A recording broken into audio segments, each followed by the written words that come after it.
কুড়িগাঁও মোকামপাড়া সরকারি জামে মসজিদের উদ্যোগে আজ 25 ডিসেম্বর রোজ বৃহস্পতিবার আমাদের অত্র এলাকার সম্মানিত মুরব্বিয়ান এবং যুবকদের আক্রান্ত প্রচেষ্টার বদৌলতে অনুষ্ঠিত হতে যাচ্ছে প্রথম বার্ষিক ওয়াজ মাহফিল। আমরা ধন্যবাদ এবং কৃতজ্ঞতা প্রকাশ করছি আমাদের প্রবাসী ভাইদেরকে, যারা দূর প্রবাসে থেকেও একটা কোরআনের এই সুন্দর মাহফিল উপহার দেওয়ার জন্য আপনারা যে অর্থ দিয়েছেন, আমাদেরকে পরামর্শ দিয়েছেন।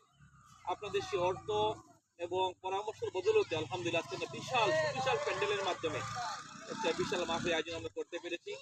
আমরা দোয়া করি এবং প্রথমে দোয়া করবেন যারা অর্থ দিয়েছেন, পরিশ্রম করেছেন, আমাদেরকে পরামর্শ দিয়েছেন। আল্লাহ পাক রব্বুল আপনাদের প্রত্যেকের অবদানগুলোকে জান্নাতের বিনিময়ে কবুল করে। আমিন।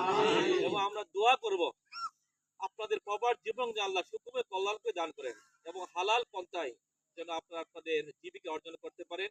সর্বোপরি আমরা আশাবাদ এবং প্রত্যাশা ব্যক্ত করব আমাদের মসজিদে অনেক কাজ বাকি রয়েছে এবং এভাবেই যেন আপনারা প্রত্যেকটা কল্যাণময়ী কাজের জন্য আপনারা এগিয়ে আসতে পারেন। আপনাদের নিকট সেই আশাবাদ প্রত্যাশা ব্যক্ত করে আমরা আমাদের অত এলাকার সমস্ত মুরব্বী আর যুবদের পক্ষ থেকে আপনাদেরকে আবারও অনেক অনেক ধন্যবাদ এবং জানাচ্ছি। আসসালামু আলাইকুম ওয়া রাহমাতুল্লাহি ওয়া বারাকাতুহু।